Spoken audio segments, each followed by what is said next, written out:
கிராம கணக்கு பதிவேட்டில் பதிவேற்றம் செய்ய லஞ்சம் கேட்ட திருமுக்கூடல் கிராம நிர்வாக அலுவலர் கருணாகரன் காஞ்சிபுரம் மாவட்ட லஞ்ச ஒழிப்பு காவல்துறையினர் கைது செய்யப்பட்டார்.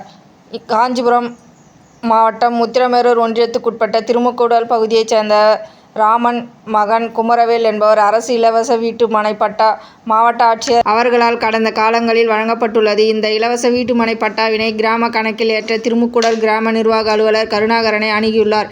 இதற்கு ரூபாய் 20,000 கருணாகரன் லஞ்சம் கேட்ட நிலையில் இறுதியாக 15,000 ரூபாய் உறுதி செய்யப்பட்டுள்ள நிலையில் லஞ்சம் தர குமரவேலுக்கு மனமில்லாத நிலையில் காஞ்சிபுரம் மாவட்ட லஞ்ச ஒழிப்பு மற்றும் கண்காணிப்பு அலுவலகத்தில் புகார் தெரிவித்துள்ளார். அதன் அடிப்படையில் இன்று திருமுக்கூடல் சாலவாக்கம் சாலையில் அருங்குன்றம் அருகே கிராம நிர்வாக அலுவலர் கருணாகரன் குமரவேலை வரச்சொல்லி பணத்தை பெற்றபோது அங்கு திடீரென வந்த காஞ்சிபுரம் மாவட்ட லஞ்ச ஒழிப்பு மற்றும் கண்காணிப்பு துறை டிஎஸ்பி கலைச்செல்வன், ஆய்வாளர் கீதா தலைமையிலான குழுவினர் அவரை கைது செய்து திருமுக்கூடல் ஊராட்சி மன்ற அலுவலகத்தில் வைத்து விசாரணை மேற்கொண்டு வருகின்றனர். பட்டா மாற்றத்திற்கு லஞ்சம் வாங்கிய கிராம நிர்வாக அலுவலர் கைது அப்பகுதியில் பெரும் பரபரப்பு ஏற்பட்டுள்ளது.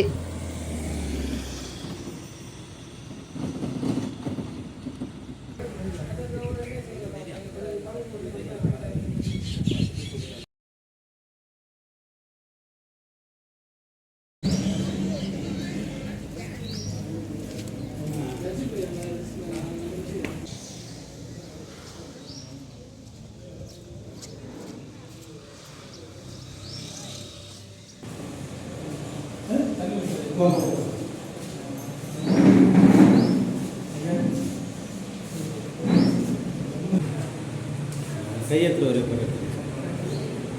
சார். ஒரு நிமிஷம் சார்.